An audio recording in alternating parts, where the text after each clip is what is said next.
We respectfully acknowledge the territory in which we gather as the ancestral homelands of the Beothuk and the island of Newfoundland as the ancestral homelands of the Mi'kmaq and the Beothuk. We would also like to recognize the Inuit of Nunatsiavut and Nunatuvut and the Innu of Nitassinan and their ancestors as the original people of Labrador. We strive for respectful relationships with all the peoples of this province as we search for collective healing and true reconciliation and honor this beautiful land together. Today's episode of Cross Currents is a part of a 2021 Nexus Center podcast series focused on research by faculty and students of Memorial University of Newfoundland. The series is discursive, but the conversation is intended to make research ideas, no matter the discipline, as accessible as possible to as many as possible. Today, we are up in Labrador speaking with Dr. Scott Neilson, an archaeologist and faculty member of the Subarctic and Arctic Studies with the Labrador Institute of Memorial University of Newfoundland. This interview takes place on an active excavation site within the community of Sheshatshiu, Labrador. Scott and I discuss the advantages of having students, researchers, and community members participating in an active excavation site, specifically as a possible way of connecting the Western approach of archaeological history with the Innu people's approach to their story. In this discussion, Dr. Neilson also puts emphasis on his role as a researcher in service, which he describes as research that is foremostly driven by the community's needs and is initiated by the invitation by community members, rather than by the researcher's request to explore questions formulated within a Western framework.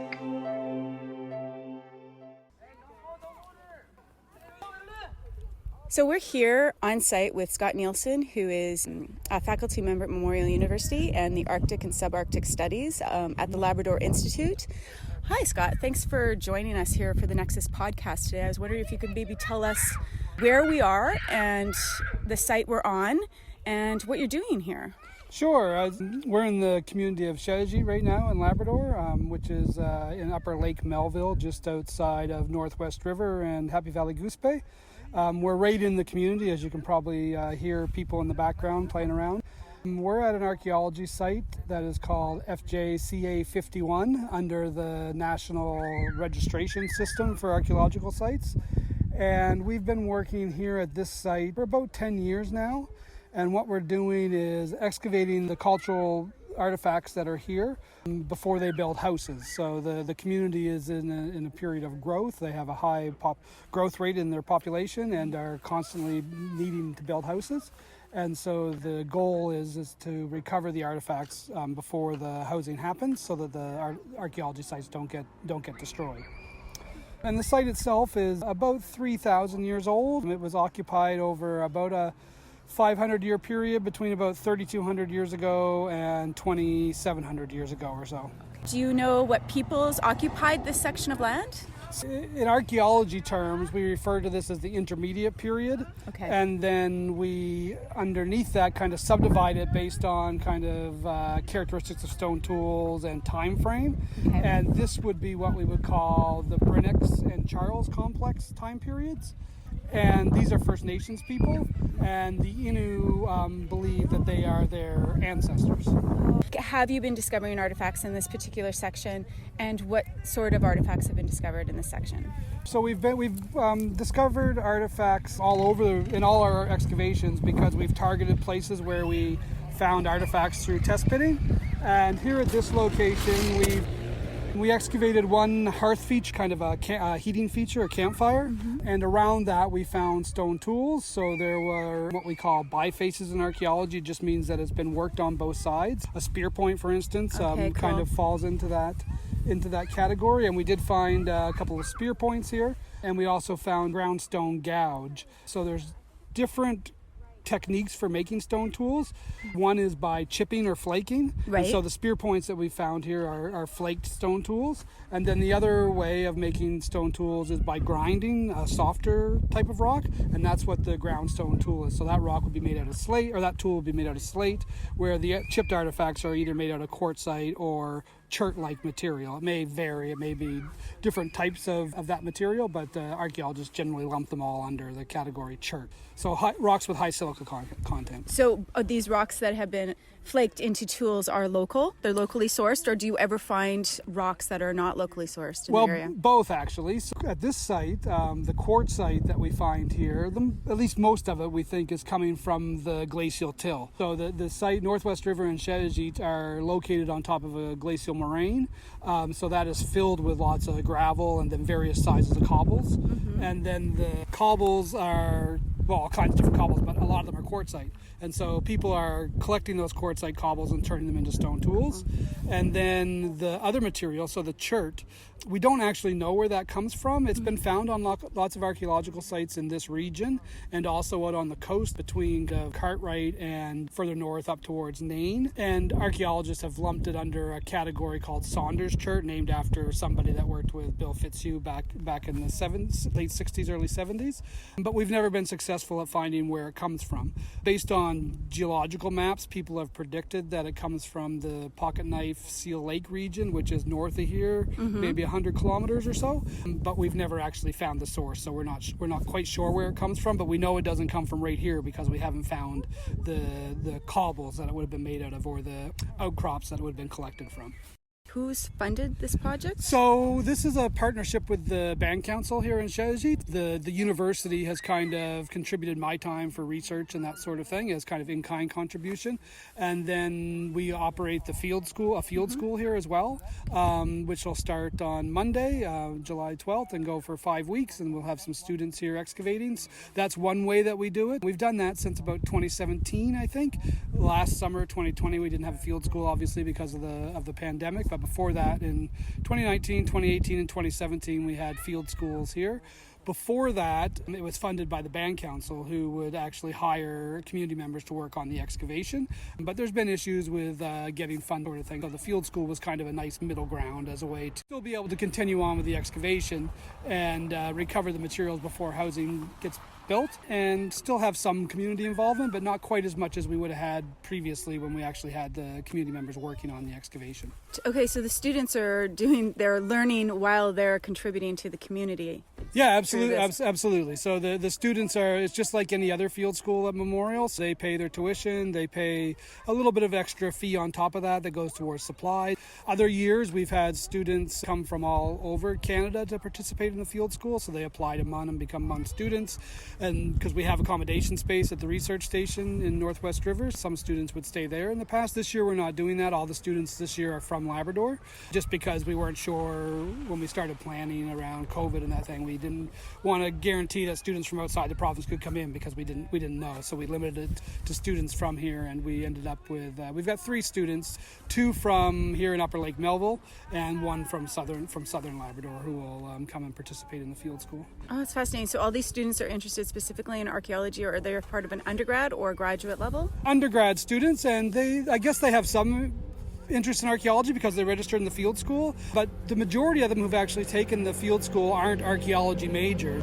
I don't know if it's maybe a combination of wanting to get a couple credits while they're home in the summertime, or trying out something different, or maybe they have an interest in archaeology and this is a way for them to kind of check it out and see how they like it. Students that we've had come from away to participate in the field school, they usually are archaeology majors and are looking for field school experience as part of their program, and so they'll do the courses under Memorial and then try to transfer them to their other institution and get credit for them that way. Yeah, so it's interesting because the majority of the students that we've had, like I said, aren't necessarily archaeology majors, but they've come and participated, and most of them they've all enjoyed their time. I know I would. Some have gone on to study archaeology in graduate school or to work for archaeology consulting companies in other parts of the country, and then other ones have taken the field school and then gone on to do back to their whatever they're studying and finished off that. Didn't pursue a career in archaeology, but had the experience of being here. So. I would imagine it was a pretty dynamic experience, and it sounds like it's a really dynamic team. So you have students, a different set of students in the field school coming every year. You have certain members at the Labrador Institute. You have archaeologists coming up from Memorial University, as I understand it, to help out here. Do the community members participate in this process since 2017? Some do, yeah. So we've community member who actually participated in the field school as a student. So he took the program and has since worked for me a little bit on research and other projects. And then we do have sometimes community members who want to volunteer. As you you can hear in the background, there's kids around, so there's lots of exposure for the children and that Indirect sort of learning. thing. Yeah, and well, sometimes we do. If there's not a whole lot of kids around, if it's just one or two who are expressing interest, then we'll actually let them do excavation. Yeah. And so we'll watch over them, of course, Okay. but they get a chance to see what we do and to take part. And they're always asking questions of what are you doing and what are you looking for and that kind of stuff. And so we try. Most of the kids that are around are quite young. So they may not take on board the answer that we give them, but over years, if we're still here and they keep coming up and asking the same questions, and maybe eventually we will end up with some Innu archaeologists who are maybe got exposed here and then decided to pursue it as a field of work.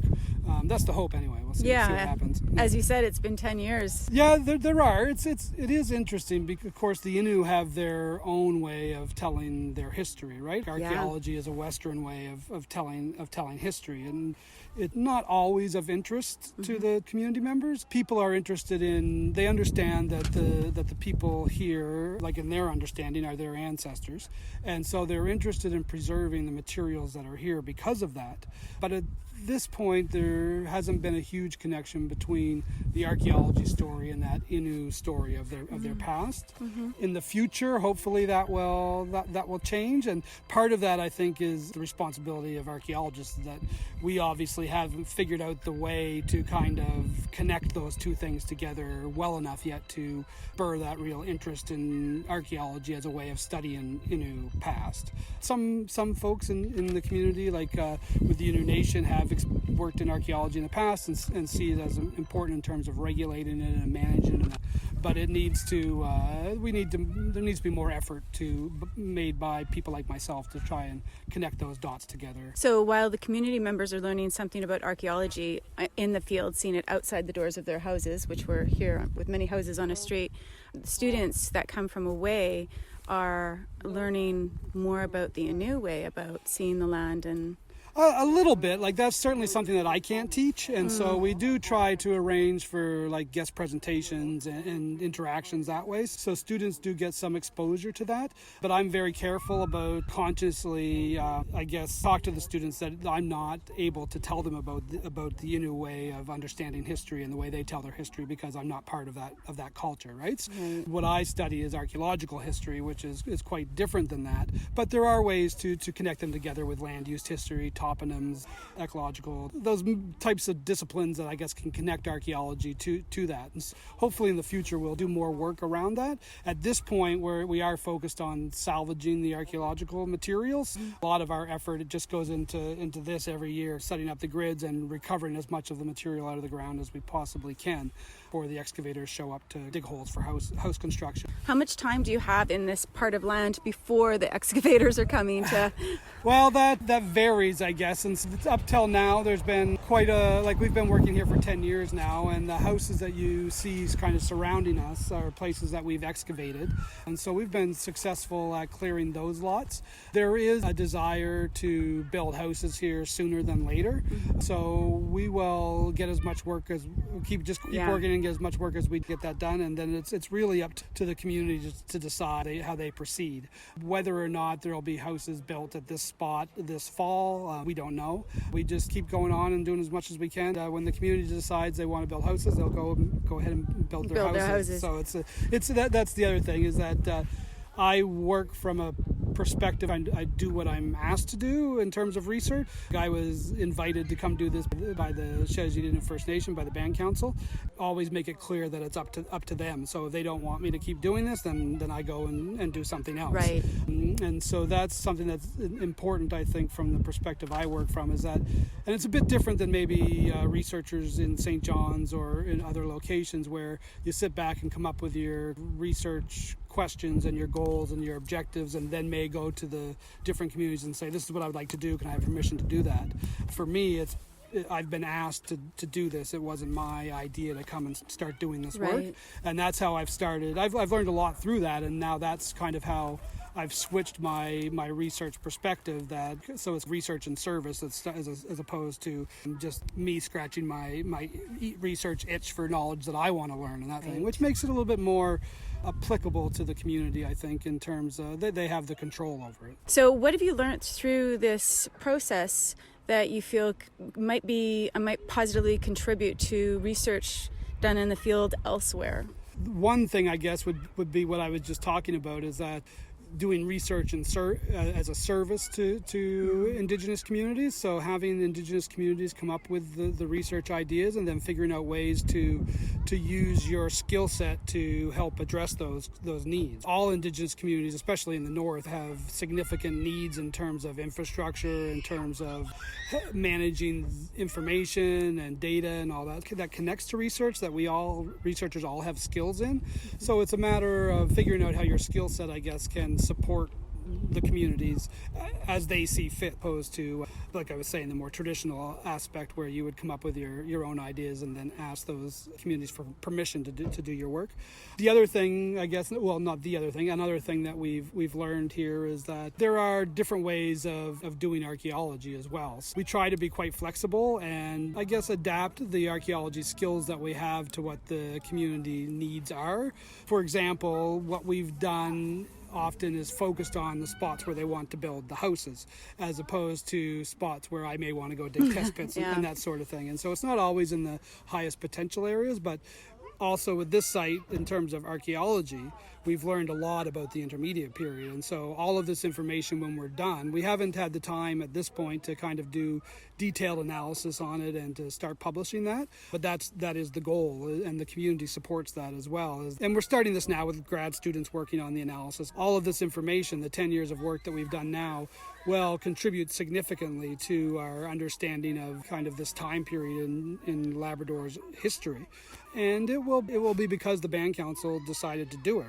Back in 2003, when this site was first discovered, they could have made the choice just to kind of not do archaeology if they wanted to. We're on federal land, not on provincial lands. It's a little bit of a gray area on where the provincial laws apply, like the heritage legislation and that sort of thing. And there is no federal heritage legislation that protects archaeological sites on federal land. Wow. There isn't like a place like a federal park, like the Beeley Mountain Provincial Park or Federal National Park or the Torngat National Park. But outside of that, there isn't a whole lot of protection on federal properties. And because this is a federal reserve, it's technically federal land. But because the Band Council saw this as significant, we've been able to have this long period of time to do the research that we've done now. And we'll have a significant contribution to make, and they'll be part of that as well, like the analysis and the writing, and that, and we'll try to do that in a group effort, so it won't just be me, and then we'll hopefully in that process we'll figure out ways to connect that archaeological history with the Innu history and be able to find a middle ground where the two of them can actually support each other and work together. That's the goal anyway. We'll see how it all plays out. Yeah. How are the black flies this year? Actually, right now today they're not too bad, but I'm also pretty used to them as well. So I'd imagine. But it's a nice sunny, windy day. So in those days, the bugs aren't too bad. Yesterday it was cold, so the bugs weren't bad then. But in that middle area, if it's 20 degrees and cloudy, then the bugs can be a problem. They're not. I should make it clear that all the stories that people hear about black flies in Labrador are usually based on like southern Labrador encounters, like Pinware and places like that, where the black flies are absolutely horrendous. Here in Upper Lake Melville, we don't have quite as much of a problem with black flies and mosquitoes as they do further south or further north as well. Like Lake Melville's got a bit of a microclimate around it. Oh, okay. That's gonna be my next question. Yeah, I'm like, but why? Yeah, so there's a little bit of a microclimate here, and it's, if you look at like agricultural classifications, then we're like half a step higher than kind of anywhere else in Labrador. So vegetables grow well here. People have gardens, and I think that probably relates to around the fly issue and that too, where that's probably one of the reasons why people came here too as well, is that we think these sites were occupied in spring, summer, fall as opposed to the winter. That one of the reasons people may have come here is because it is an excellent environment during this time of year. Like right now the salmon are running, and and there's also seals around. There's been recent analysis of some faunal material that was found at archaeology sites here in Sheshatshiu, not at this one but another one, that the bones were seal bones, and so we know that they were around back then as well, and that people were, and and that people were hunting them and using them, and that's part of the draw to this area of Labrador, is that it does have that nice climate and is a little bit maybe more diverse kind of ecologically than other places in Labrador, where all the kind of ecozones kind of meet here, as opposed to if you go further north, you're in the tundra. If you go further south, you're in the boreal forest, where we get a bit of all of that. You said up to 3,700 years ago. Correct, was 3,200 years ago when their piece of land was occupied.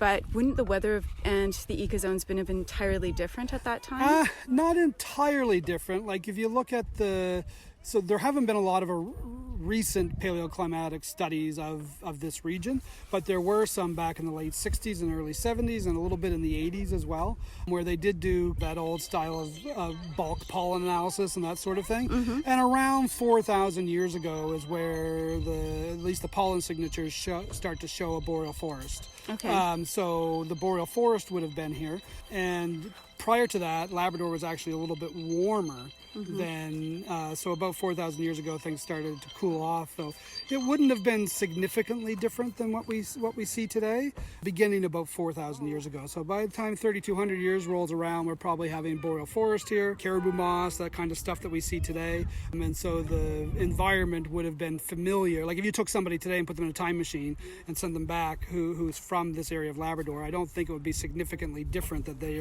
their skills wouldn't apply to the environment back then as well. The major difference, I guess, the topography in terms of because of the glacial rebound. Okay. So where we are right now, we're about maybe between 15 and 20 meters above sea level, I guess. Mm-hmm. And so, me looking out in the distance, I can see Lake Melville, but it's a good maybe half a kilometer from me. At the time people were camping here, they were on the shore of the water. Okay. And so like if you look across the site, you can see the change in elevations. Yeah. At the upper side of it, the northern side of the site, is higher elevated than the southern side of the site. Mm-hmm. And within that, we have a number of elevation changes. If we were to walk across to the very southern extreme of the site, there's actually a steep bank, and these are all former shorelines. And right. As the land rose and relative sea level kind of dropped, the people just stayed close to the water, and so that's why we find the archaeology sites at different elevations. If you were to start down at the shoreline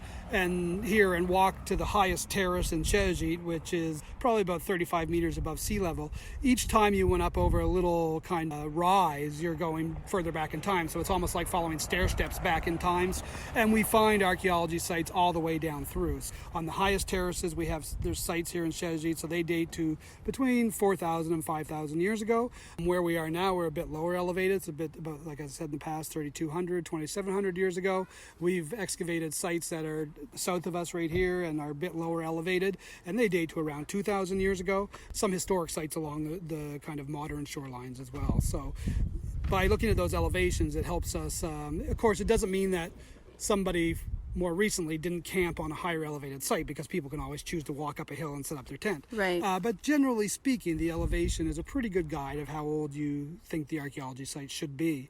And then you can test that against radiocarbon dating. And that kind of stuff all works together for the study of archaeology here, and that understanding that glacial rebound. Well, we could understand it a lot better because the information that we have is based on regional studies as opposed to local studies. Mm-hmm. So, for example, we could certainly use more geomorphological research here in Upper Lake Melville, where people were where people came in and I guess testing that what we think about the glacial rebound, to see if it varies from one side of Lake Melville to the other side, or between, like, say, Sheshatshiu and Goose Bay. There could even be differences, because it doesn't all happen at one gradual thing as we often think it does. It's going in fits and starts. So we could certainly use more research related to the geomorphology here. But what we have is it's stood up so far, I guess, in terms of how we've compared the archaeology results to that. Very interesting. Okay, thank you so much, Scott.